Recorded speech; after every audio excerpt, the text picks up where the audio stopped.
जय माता दी।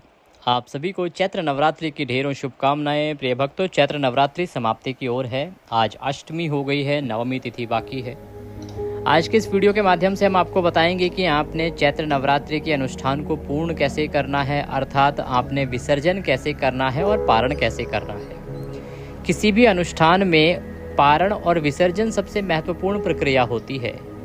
किसी भी अनुष्ठान की समाप्ति विधि विधान से और नियम अनुसार हो तभी उसका पुण्यफल प्राप्त होता है। तो आज आपको पारण के नियम बताएंगे, विसर्जन के नियम बताएंगे। ये भी बताएंगे कि विसर्जन या पारण आपने किस दिन करना चाहिए, नवमी तिथि को या दशमी तिथि को। जिन लोगों ने अष्टमी करनी है, क्या वो अष्टमी को पारण कर सकते हैं क्या? अगर अष्टमी को पारण नहीं कर सकते तो वो लोग पारण कब करेंगे? आपने घर में खेतड़ी बोई है, जवारे बोए हैं, आपने कलश स्थापित किया है, अखंड ज्योत जलाई है, तो ये जानना आवश्यक है कि जो जवारे आपने बोए हैं उनका करना क्या है, उनका विसर्जन कैसे करना है, अंतिम दिन की पूजा कैसे होगी। साथ ही ये जानना आवश्यक है कि कलश में जो आपने वस्तुएं डाली थी, कलश स्थापित करते हैं तो उसमें कुछ प्रमुख चीज़ें डाली जाती हैं 5, वो जो डाली गई थी उनका क्या करना है, कलश के जल का क्या प्रयोग करना है। साथ ही आपने अखंड ज्योत जो जलाई है वो कैसे शांत करनी है, क्या उसको स्वतः शांत होने देना है, बुझा सकते हैं, नहीं बुझा सकते हैं। जो पूजा की सामग्री है 9 दिन की, उसका क्या करना है। इस प्रकार से संपूर्ण जानकारी आपको ये हम प्रदान करेंगे कि आपने अंतिम दिन पर क्या क्या कार्य करने हैं।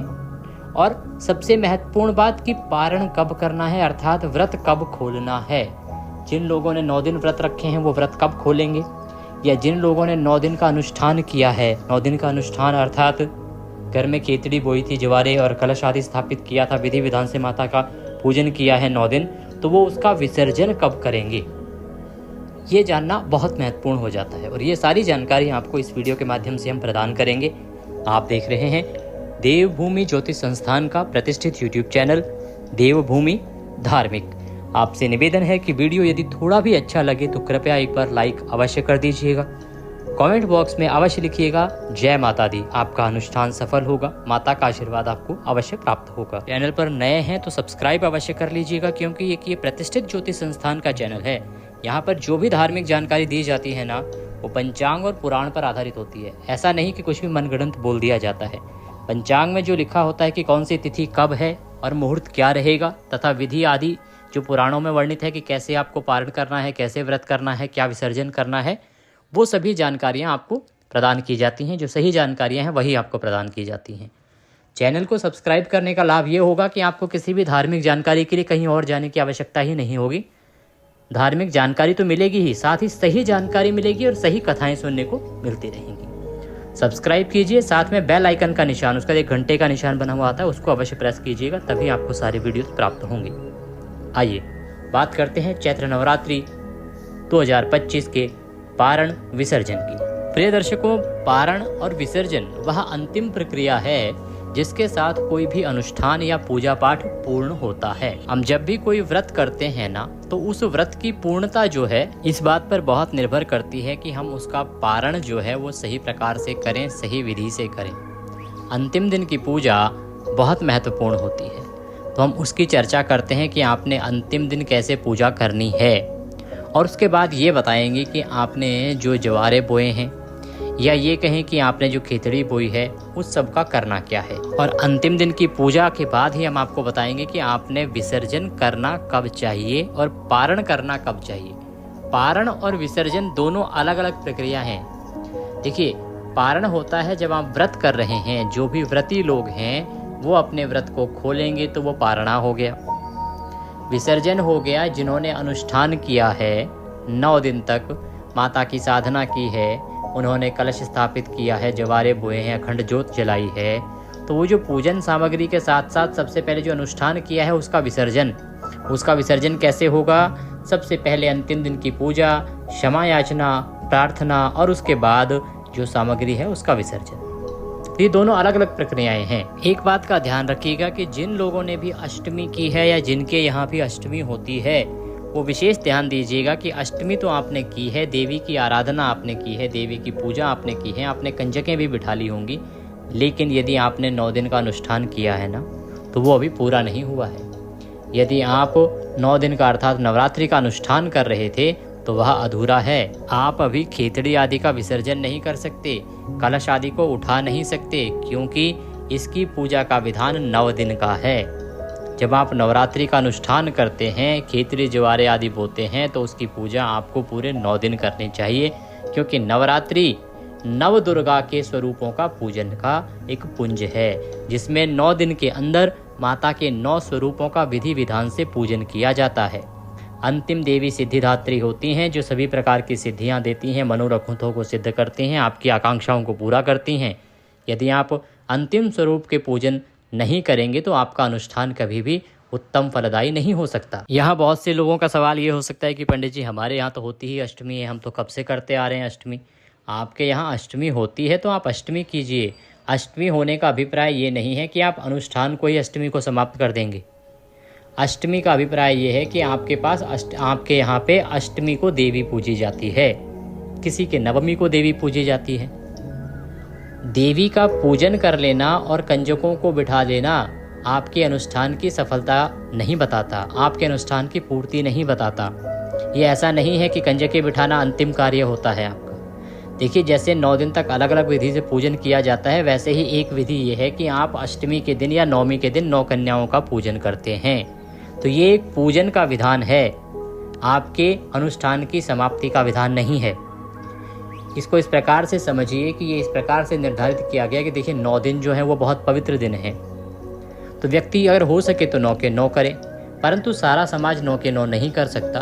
तो उस अवस्था में एक दिन निर्धारित कर दिया गया कि भाई जो अष्टमी करना चाहते हैं वो अष्टमी करें और जो नवमी करना चाहते हैं वो नवमी करें, परंतु देवी की पूजा एक बार अवश्य करें। तो इसके लिए दिन का निर्धारण है। अष्टमी का अभिप्राय पूर्णतः के लिए नहीं है। ऐसा नहीं कि आज नवरात्रि पूरा हो रहे हैं इसीलिए आपने पूजन करना है, नहीं जी। आपके यहाँ देवी की पूजा अष्टमी को होती है, इसीलिए आप अष्टमी को करते हैं। जैसे आप शीतला सप्तमी, शीतला अष्टमी करते हैं क्योंकि वो एक दिन निर्धारित है माता की पूजा के लिए, शीतला माता की पूजा के लिए, वैसे ही नवरात्रि में एक दिन तो आपको अवश्य पूजन करना ही चाहिए, चाहे अष्टमी करें चाहे नवमी करें। उस विधान के लिए है ये। कभी भी अगर आप अनुष्ठान कर रहे हैं 9 दिन का, तो उसकी पूर्णता जो है इस प्रकार से नहीं होगी कि हमारी अष्टमी होती है तो अष्टमी को ही आप कंजके बिठाइए और उसके बाद अपना खेतड़ी वगैरह का सबका विसर्जन कर दीजिए। ये अनुचित व्यवस्था है, ऐसा आपको नहीं करना चाहिए, क्योंकि विसर्जन और पारण का विधान जो है वो 9 दिन की पूजा के बाद ही होता है। बात करें कि अंतिम दिन की पूजन आपने किस प्रकार से करना है और पुष्पांजलि और क्षमा याचना किस प्रकार से करनी है, तदुपरांत बाकी जानकारी किन सामग्री का करना क्या है और कौन सी सामग्री को कब निकालना है। ये भक्तों, अंतिम दिन भी आप विधि विधान से देवी का पूजन करेंगे। आपने कलश स्थापना की है, जवारे बोए हैं, उस सब का जो पूजन है वो अंतिम दिन भी आप विधि विधान से करेंगे। इसके 2 प्रारूप हो सकते हैं। एक प्रारूप तो ये कि आप नवमी के दिन अंतिम पूजन करें और दशमी तिथि को आप प्रातः काल उसका विसर्जन कर दें, और एक ये कि आप दशमी तिथि को ही अंतिम पूजन करें। अगर आपके यहाँ नवमी होती है तो आप अंतिम पूजन नवमी को कर लीजिएगा और दशमी तिथि को प्रातः काल कैसे विसर्जन करना है उसकी विधि आपको बता देंगे। प्रातः काल स्नान आदि करके स्वच्छ वस्त्र धारण कीजिए। स्वच्छ वस्त्र धारण करके अपने मंदिर की साफ सफाई कीजिए। जहाँ आप 9 दिन से पूजन कर रहे हैं वहाँ जो भी पूजा की सामग्री है उसको वहाँ से हटा दीजिए, जिससे कि आप आज का पूजन करें तो वह नई सामग्री को आप अर्पित कर सकें। पूजा की सामग्री क्या क्या चाहिएगी वो एक बार आप नोट कर लीजिए और वहाँ आप अवश्य ही एकत्र कर लीजिएगा। पूजन के लिए आपको आवश्यकता होगी, आपने चौकी सजा रखी है, कलश स्थापना करी रखी है, रौली, मौली, पान, सुपारी, लौंग, इलायची, धूप, दीप, नैवेद्य, पुष्पों की माला, खुले पुष्प ले लीजिएगा, इत्र, जनेऊ, ये सारी सामग्री आपने एकत्र करनी है। इसमें जनेऊ और जो पान के पत्ते हैं वो 1 जनेऊ लेनी है और 2 पान के पत्ते लेने हैं। ये सारी सामग्री आप एकत्र कर लीजिए। इसके अतिरिक्त तांबे का 1 लोटा, उसको मांझ लीजिएगा। प्रतिदिन आप उसी में जल भर के रखते होंगे पूजन के लिए, तो उसको अच्छे से मांझ लीजिए। फिर उसमें शुद्ध जल के पहले गंगा जल भरिए, फिर उसमें शुद्ध जल भरिए। सारा सामान लेके और आसन लगा के बैठ जाएं। सबसे पहले गणेश जी का पूजन करने के लिए कलश देव का पूजन करेंगे। कलश देव में सभी देवताओं का वास होता है, इसीलिए प्रथम कलश पूजन होगा। कलश पूजन करने के बाद हम देवी का पूजन करेंगे। कलश देव के पास एक पात्र रख दीजिए, कोई कटोरी रख दीजिए। हमने पहले भी पूजा के समय आपको बताया था, अगर आपने रखा हुआ है तो उसको साफ कर लीजिए और उसमें आज की पूजा की सामग्री आप अर्पित करेंगे। सबसे पहले कलश देव को पद्य अर्घ्य आचमनी अर्पित किया जाएगा। पद्य अर्घ्य आचमनी अर्पित करने के लिए एक एक चम्मच जल एक एक मंत्र पे अर्पित कीजिएगा। ओम भूर्भुवः श्री कलश देवाय नमो नमः पद्यम समर्पयामि। ओम भूर्भुवः श्री कलश देवाय नमो नमः अर्घ्यम समर्पयामि। ओम भूर्भुवः श्री कलश देवाय नमो नमः आचमनीं समर्पयामि। ओम भूर्भुवः श्री कलश देवाय नमो नमः स्नानं जलं समर्पयामि। स्नान के लिए जल अर्पित किया आपने। स्नान कराने के बाद कलश देव को वस्त्र अर्पित करेंगे। वस्त्र के रूप में मौली का टुकड़ा एक तोड़िएगा और वह अर्पित कीजिएगा। ओम भूर्भुवः श्री कलश देवाय नमो नमः वस्त्रम समर्पयामि। वस्त्रम उपवस्त्रम यज्ञोपवीतम। अब आप यज्ञोपवीत अर्पित करेंगे, जनेऊ अर्पित करेंगे। जनेऊ लीजिएगा, उस पर रौली लगा लीजिएगा, रौली का तिलक कर लीजिएगा। उसके बाद वह कलश देव को अर्पित करेंगे। ओम भूर्भुवः श्री कलश देवाय नमो नमः यज्ञोपवीतम समर्पयामि। यज्ञोपवीत अर्पित करने के बाद कलश देव को तिलक अर्पित करेंगे, रौली से तिलक कीजिएगा। ओम भूर्भुवः श्री कलश देवाय नमो नमः तिलकम समर्पयामि। अक्षतम पान्तुः, अक्षत लगाइएगा। अक्षतम पुष्पाणि पान्तुः, पुष्प अर्पित कीजिएगा, फूलों की माला पहनाइएगा। ओम भूर्भुवः श्री कलश देवाय नमो नमः पुष्पम समर्पयामि। धूपम दर्शयामि दीपम दर्शयामि। धूप दिखाइएगा और दीप दिखाइएगा। ये जो धूप और दीप है ना, ये आपको प्रतिदिन की पूजा में अलग से जलाने होते हैं। तो ऐसा नहीं कि अखंड ज्योत जो आपने जला रखी है उसी में से आप धूप दीप दिखाएंगे। ये अलग से आपने ज्योत जलानी है और इससे आपने धूप और दीप दिखाना है। धूपम दर्शयामि दीपम दर्शयामि नैवेद्यम समर्पयामि। अब कलश देव को नैवेद्य अर्पित करेंगे, अर्थात भोग अर्पित करेंगे। भोग के रूप में जो भी मिठाई आपके पास कोई है तो वह मिठाई लीजिएगा और उस मिठाई को कलश देव को अर्पित कीजिएगा। अन्यथा फल ले सकते हैं, मिश्री भी अर्पित कर सकते हैं। ओम भूर्भुवः श्री कलश देवाय नमो नमः नैवेद्यम समर्पयामि जलाचमनीं कुरु। अब जलाचमनी, भोजन के बाद वाली जलाचमनी कराएंगे। ओम भूर्भुवः श्री कलश देवाय नमो नमः भोजनान्ते जलाचमनीं समर्पयामि। जलाचमनी कराने के बाद कलश देव को जलाचमनी कराने के बाद अब आप कलश देव को तांबूल अर्पित करेंगे। तांबूल अर्पित करने के लिए पान का पत्ता लीजिए, उसमें 2 लौंग 2 इलायची 1 सुपारी रखिए और वह पान का बीड़ा कलश देव को अर्पित कर दीजिए। ओम भूर्भुवः श्री कलश देवाय नमो नमः तांबूलम समर्पयामि। तांबूलम पूंगी फलम शुभ दक्षिणायाम शुभदो वरदो भवः। अब कलश देव को आप दक्षिणा अर्पित करेंगे। दक्षिणा में जो भी राशि आप अर्पित करना चाहें वह अर्पित कर सकते हैं। ओम भूर्भुवः श्री कलश देवाय नमो नमः शुभ दक्षिणायाम शुभदो वरदो भवः। शुभ दक्षिणायाम समर्पयामि। दक्षिणा अर्पित करने के बाद कलश देव को प्रणाम कीजिए, हाथ जोड़ के प्रणाम कीजिए और उसके बाद आप देवी का पूजन करेंगे। माता का पूजन करने के लिए देवी के सामने एक पात्र रखिए और पात्र में आप जो भी पूजा सामग्री है उसको अर्पित कीजिएगा। हम यहाँ से मंत्र पढ़ेंगे, मंत्र के साथ साथ आपको अर्पित करना है और उसके बाद हम करेंगे क्षमा प्रार्थना और पुष्पांजलि, जो कि बहुत ही महत्वपूर्ण प्रक्रिया है। उसको विधि से करना बहुत आवश्यक है, तभी हमारा पारण हो या विसर्जन दोनों पूर्ण होते हैं। आइए पहले पूजन करते हैं, फिर हम क्षमा प्रार्थना और पुष्पांजलि पढ़ेंगे आपके लिए। सबसे पहले देवी को अर्पित कीजिए आप पद्य अर्घ्य आचमनी। ओम भूर्भुवः श्री दुर्गा देव्ये नमः पद्यम समर्पयामि। 1 चम्मच जल लीजिए, अर्पित कर दीजिए। ओम भूर्भुवः श्री दुर्गा देव्ये नमः अर्घ्यम समर्पयामि। अर्घ्य के रूप में जल लीजिए और अर्पित कर दीजिए। ओम भूर्भुवः श्री दुर्गा देव्ये नमः आचमनीं समर्पयामि। आचमनी के रूप में जल अर्पित कीजिए। ओम भूर्भुवः श्री नवदुर्गाय नमः स्नानं जलम समर्पयामि। स्नान के लिए माता को जल अर्पित कीजिए, तो 1 चम्मच जल लीजिए और अर्पित कर दीजिए। अब पंचामृत से स्नान कराएंगे। ओम भूर्भुवः श्री दुर्गा देव्ये नमः पंचामृत स्नानम पंचामृत समर्पयामि। पंचामृत अर्पित करने के बाद शुद्धोदक स्नान कराएंगे, शुद्ध जल से स्नान कराएंगे। ओम भूर्भुवः श्री दुर्गा देव्ये नमः शुद्धोदक स्नानम जलम समर्पयामि। शुद्ध जल से स्नान कराइए। शुद्ध जल से स्नान कराने के बाद आप देवी को वस्त्र अर्पित करेंगे। आज अंतिम दिन की पूजा है। यदि आप साड़ी लाए हैं, चुनरी लाए हैं तो वह देवी को अर्पित कीजिए, माता को चढ़ाइए। और यदि आप श्रृंगार का सामान लाए हैं तो वह भी आप देवी को अर्पित कीजिएगा। जो नहीं लाए हैं वो मौली का एक टुकड़ा तोड़िएगा और वह वस्त्र के रूप में अर्पित कीजिएगा।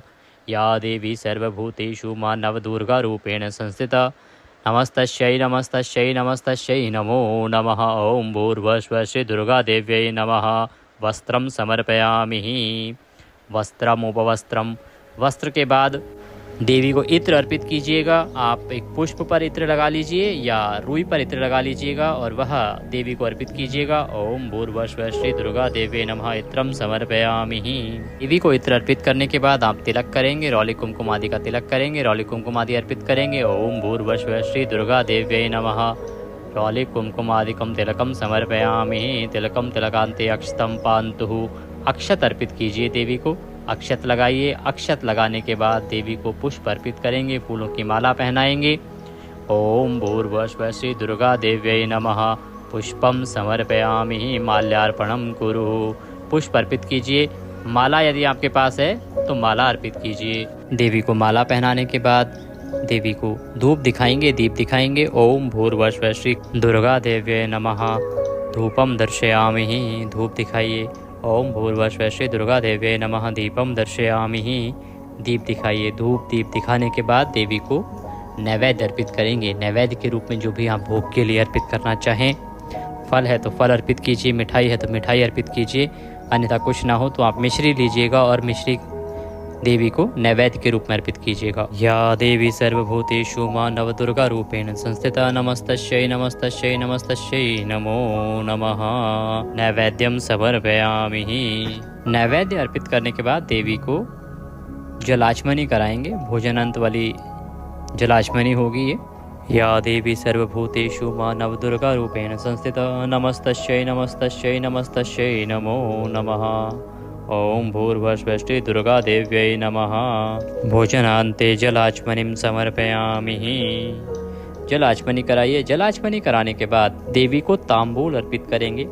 तांबूल में यदि आपके पास मीठा पान है गुलकंद वाला तो देवी को अर्पित कर सकते हैं, अन्यथा आप पान का पत्ता लीजिए, उसमें 2 लौंग 2 इलायची रखिए, 1 सुपारी रखिए और वह पान का पीड़ा देवी को अर्पित करेंगे। ओम भूर्भुवः श्री दुर्गा देव्यै नमः तांबूलम समर्पयामि। तांबूलम पूंगी फलम शुभ दक्षिणायाम।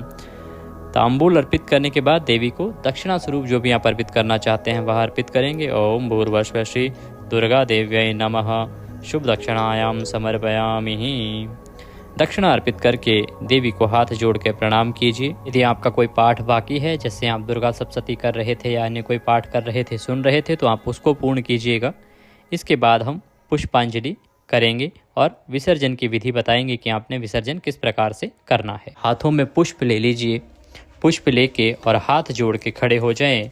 देवी का स्मरण करते हुए जैसे जैसे हम मंत्र पढ़ते हैं वैसे वैसे निवेदन कीजिएगा। बहुत ही आवश्यक प्रक्रिया है, क्योंकि दुर्गा सप्तशती में भी वर्णन आता है किस प्रकार से आपको क्षमा प्रार्थना करनी चाहिए। जब आपने 9 दिन का अनुष्ठान किया है, देवी का 9 दिन का पूजन किया है, इसमें क्षमा प्रार्थना जो है वो विधि विधान से किया जाना आवश्यक है और साथ ही पुष्पांजलि का करना भी बहुत आवश्यक है। तो पुष्पांजलि और क्षमा प्रार्थना दोनों ही महत्वपूर्ण प्रक्रिया है। आइए आरंभ करते हैं। अपराधम सहस्राणि क्रियन्ते हर्निशं मया दाशो मयितं मां त्वां क्षमस्व परमेश्वरी। आवाहनं न जानामि विसर्जनं पूजं चैवं न जानामि क्षम्यतां परमेश्वरी। मंत्रहीनं क्रियाहीनं भक्तिहीनं सुरेश्वरी। यत्पूजितं मया देवी परिपूर्णं तदस्तु मे। हे मातेश्वरी, मेरे द्वारा रात दिन सहस्त्रों अपराध होते रहते हैं। यह मेरा दास है, ऐसा समझकर मेरे उन अपराधों को आप कृपापूर्वक क्षमा करो। परमेश्वरी, मैं आवाहन नहीं जानता, विसर्जन नहीं करना जानता, न पूजा का ढंग जानता हूँ, मुझे क्षमा करो।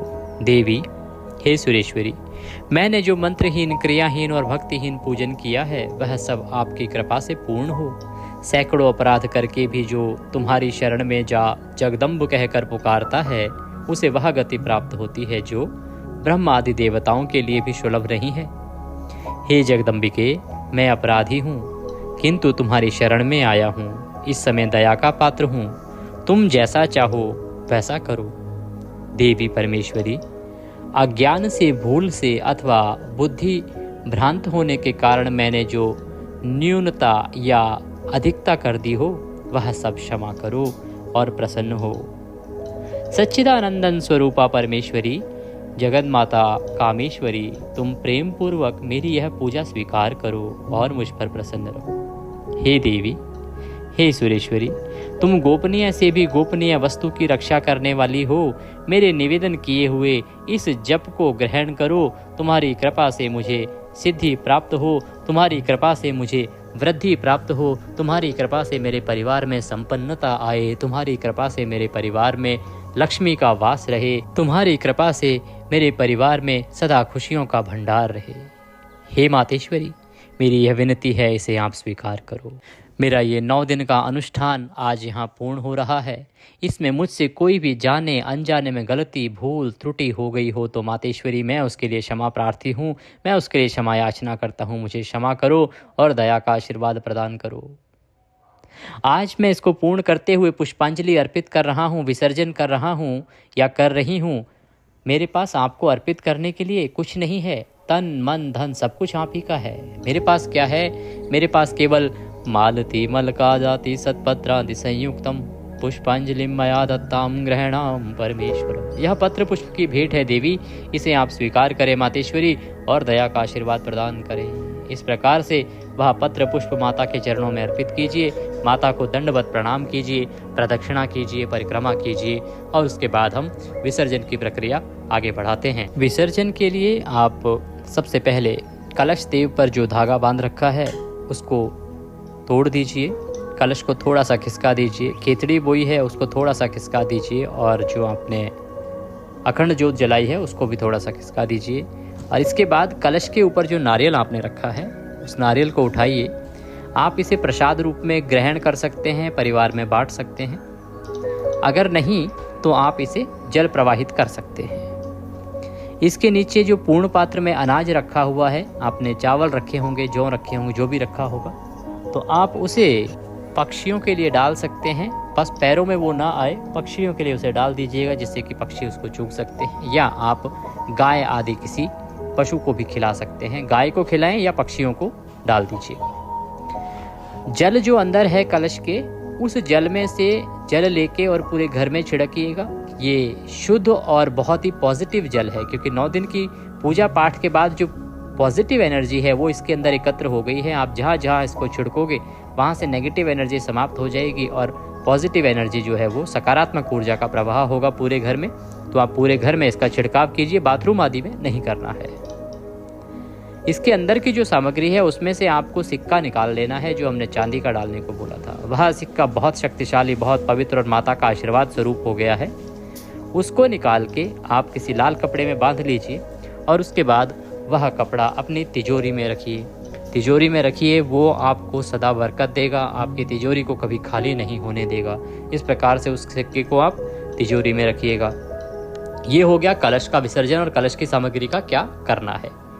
जवारे जो आपके पास है ना, जवारों का क्या करना है। जो आपने जवारे बोए हैं उनमें से थोड़े से जवारे, एक एक जवारा कम से कम आप खुद प्रसाद रूप में ग्रहण कीजिए, अपने पारिवारिक जनों को प्रसाद रूप में ग्रहण कराइए। कुछ प्रांतों में ऐसी प्रथा भी है कि कुछ थोड़े थोड़े जवारे अपने कान के पीछे लगाए जाते हैं। तो अगर आपके यहाँ भी ये प्रथा है तो आप ये प्रथा को कर सकते हैं, अन्यथा प्रसाद रूप में ग्रहण करें। बाकी जो बच जाएं वो सारे के सारे आप गाय को खिला दीजिए। पैरों में ना आए, किसी के पैरों में नहीं रुंधने चाहिए और फेंकने नहीं है कहीं भी। गाय को खिला दीजिए या जल प्रवाह कीजिए। गाय को खिलाना उत्तम विधान रहेगा। जो सकोरा है इसका मिट्टी का, वहाँ आप पक्षियों को पानी भर के पिलाने के लिए रख दीजिए। अखंड ज्योत जो है उसको अपने आप स्वतः शांत होने दीजिए। आप कुछ नहीं कीजिएगा, बुझाया नहीं जाता है अखंड ज्योत को कभी भी, स्वतः शांत होने दीजिए। अंत में जो छोटी सी बाती बचेगी उसको आप जल प्रवाहित करेंगे। पूजा सामग्री में आपने जो भोग लगाया है, फल आदि चढ़ाए हैं देवी को, वो उठा लीजिए और उनको प्रसाद के रूप में परिवार में ग्रहण कर लीजिए, बांट लीजिए। बाकी जो सामग्री है, चाहे वो पान की बीड़े हैं, चाहे वो पुष्प आदि सामग्री है, वो सारी की सारी सामग्री एकत्र कीजिए और जल प्रवाह कीजिए। या पृथ्वी में निस्तारण कर सकते हैं, पैरों में नहीं आना चाहिए और कचरे में ये सामग्री नहीं जानी चाहिए, इसका ध्यान रखिएगा। तो ये थी जानकारी कैसे आपको विसर्जन करना है, कब विसर्जन करना है, ये अब बता देते हैं। देखिए, विसर्जन के लिए सर्वोत्तम जो समय होता है वो होती है दशमी तिथि। तो आपको विसर्जन करना है दशमी तिथि को। दशमी तिथि कब है? 7 तारीख को, सोमवार को विसर्जन करना है, इसका ध्यान रखिएगा।